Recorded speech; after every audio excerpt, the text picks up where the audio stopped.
Good morning, everyone, and welcome back to the JRPG Weekly Update, and happy Monday, everybody.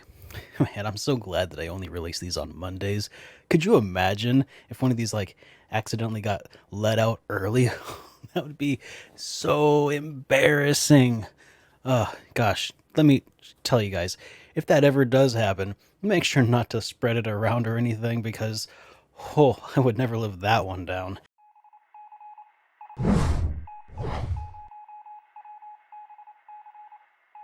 And speaking of which, make sure to avoid that like button. Like buttons are only to be used responsibly, and only use it if you really know what you're getting yourself into and choose to. It's not a toy, okay? Okay. But we actually have some news to talk about this morning, starting with XSEED pulls a Konami. And what do I mean by that? Well, they've gotten in a bit of a spot of hot water on the Twitters lately. Quick, for some background, guys. Brittany Avery, you might know her as Hatsu over on Twitter. She is pretty well known for her work in the Trails of Cold Steel series. Is notable for being one of the people who localizes it and just made it amazing, right? Well, recently she left to go work for Nipponichi Software of America, who currently has the rights for Trails of Cold Steel 3. That sets the stage for this. She recently finished playing through Trails of Cold Steel 1, the PS4 port, and she tweeted out some disappointment at being excluded from the credits of Trails of Cold Steel. Well, that's, I think, pretty understandable. She actually did a lot of work in that game and deserves to be credited. Now, this sort of raised some questions over whether this was done in retaliation against her for going to a competitor, until XSEED responded with this quote: "We appreciate the hard work of everyone who contributes to our releases, but it is and has always been company policy that only current staff members are credited. We have never credited staff for their individual roles, or if they have left the company." If that sort of thing sounds kind of familiar to you, it's because Konami did something pretty similar after Hideo Kojima left and had his name stricken from the credits of the latest Metal Gear, the good Metal Gear Solid. Phantom Pain. It was just one of those things that remained a permanent mark, a stain on their already tattered reputation by that point. What we are seeing here is XSEED has this policy that says if you don't work for the company at the time that the game is released, then you will not be credited in the game, at the end of the game in the credits. I have some thoughts on that, but we'll get to that. The response so far has sparked general outrage from the gaming and game development community, calling XSEED to change their policy. And this one comes from user at Cheesemaster3K. They say, quote, "Workers need to be able to point to productions in which they're credited as proof of their past work. Being so spiteful as to withhold or remove contributors' names from the credits robs them of that." I could not have said that any better, which is why I wanted to credit at Cheesemaster3K for that, because that was a brilliant response and matches my sentiments entirely. That's kind of where things stand. Currently, XSEED is hiding behind the, it's company policy. Other people are saying, well, that's great, change your policy. It's not just about me. What do you guys think of this? Are you in the corner of the game dev here, or do you think that there might be some reason that XSEED might have a good reason for this policy being in place? If you do, I'd be really interested to hear it down in the comments below. Here's a quick word on Namco Bandai's supposed leak, okay? Anymore, it just seems like leak is just a more enticing way of saying press release. Looking at the content that was leaked in this set of leaks, it all appears to just be basically marketing materials that were intended to be released anyway, either during E3 or maybe even leading into E3 to help drum up some hype about this. Seems the appeal of the leaked content is that it's forbidden fruit. Don't look at this leak, but all of this information is the sort of thing that they want to put out there anyway. And, some marketing teams are known for using this as free press, which it is, because now I've got to talk about it because it's a leak. Now everybody's talking about these 3 games that Bandai Namco leaked, and that was going to be talked about at E3 anyway. I mean, I can't prove that this is a faked leak, but I mean, it all kind of seems to line up, and I don't know if I really believe that this is accidental. I kind of don't think it was. And that's really all I'm going to say on the subject of the leak itself, because this is most likely, in my opinion, a marketing ploy, and I know that there are other smart people out there who feel the same way. If you missed my last video, which was the limit-breaking news, Grandia 1 and 2 HD collection is still in development, which is fantastic. I have a whole video talking about that more in a much more excited way. Time has gone on, and I've come down on my hype just a smidge. Now, it was originally announced way back as going to be coming out in winter of 2018. That season came and went, and it's been about 6 months of silence. So a lot of people were kind of giving up hope, and well, now they've announced that it is still in development, and it is coming soon, quote, and that more information is going to be coming out at E3. The one other thing that I really wanted to say about this is that I really want to review these games in their HD remasters.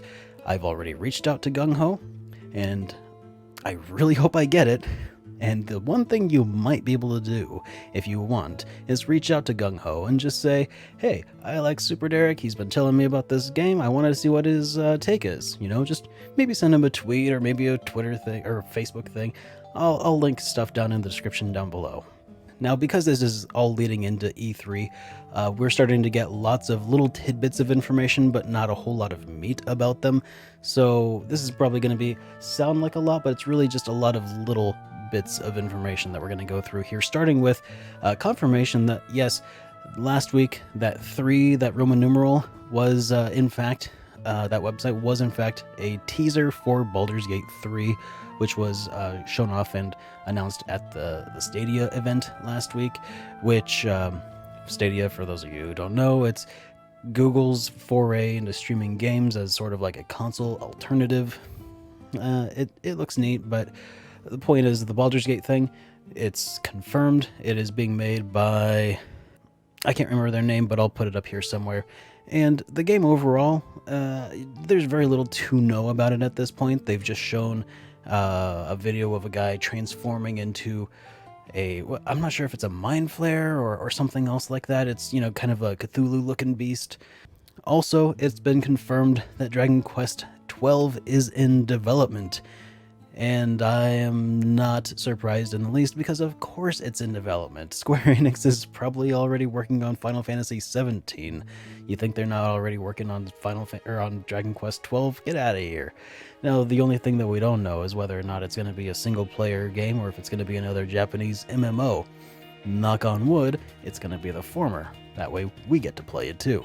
In a new FAQ that was released on Atlas's Persona 5 page, they have affirmed that there are no current plans to release Persona 5R on platforms other than the PlayStation 4. There's no plans either at this time. So that's basically, it's not just saying that they're not already working on it, they also aren't even thinking about working on that. So, bummer. That's all I really got to say about that. Tales of Arise was also announced. It was part of that Namco Bandai leak that features classic Tales gameplay, and is also they appear to be transitioning into the Unreal Engine 4, which is doing the game a lot of favors. It looks beautiful, based on the nicely picked screenshots that were leaked out as part of the press kit. And it's going to be coming to PlayStation 4, Xbox One, and PC as well. Also, in that alleged leak, Elden Ring was announced, as Bandai Namco is publishing the game, but it's being developed by From Software in collaboration with George R.R. Martin. It's going to be a Souls-like with the Martin-esque, something to do with the way that the story is told, I am sure. And that's going to be also coming to PS4, Xbox One, and PC. As far as localizations and release dates, Shenmue 3 was also delayed until November 19th. It's been pushed back about 3 months from its originally intended August 27th release date. Yu Suzuki says that the game is almost done, but needs some more refinement, and this really shouldn't be a surprise to anyone who has any knowledge of Yu Suzuki or the Shenmue series as a whole, because he's obviously very much a perfectionist and has delayed games before in pursuit of perfection. So, I think that this game will most likely be a lot better for it. But again, it sucks that it's being pushed back, but hey, it gives me more time to catch up and play Shenmue 2, wink wink, before too long. Also, there was a Pokemon Direct that was released by Nintendo last week, talking about Sword and Shield. That's going to be coming out in November. They also released some additional information about the games, including showing off a couple of sort of underwhelming looking legendaries. They showed off some characters like your rival / friend and the professor, and so some what looks like most likely some early game Pokemon that you can catch. They showed off a new gimmick called Dynamax, which is something that allows your Pokemon to become Godzilla-like creatures, dwarfing buildings and stuff.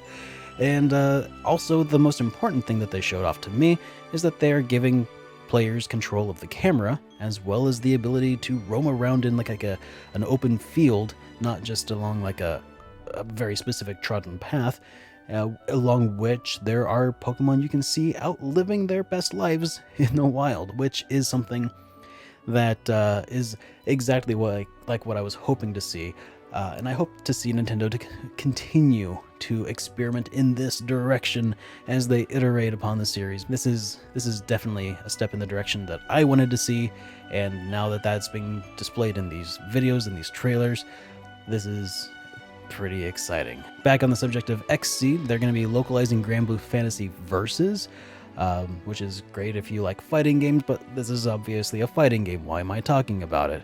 It's because IPs tend to stick to the same development teams and localization teams, and what I think is most likely because of this, we're probably going to see XSEED also handle the localization of Grand Blue Fantasy Relink, assuming that we do eventually get it at some point.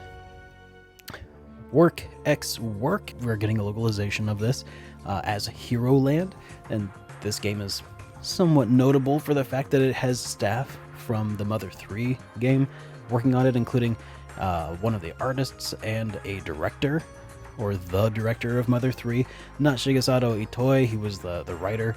So this is a director and an artist are going to be working on Mother 3, and it looks like it's going to take place in some sort of like a theme park or something where you fight monsters in dungeons. I don't know. It looks like it could be kind of cool though.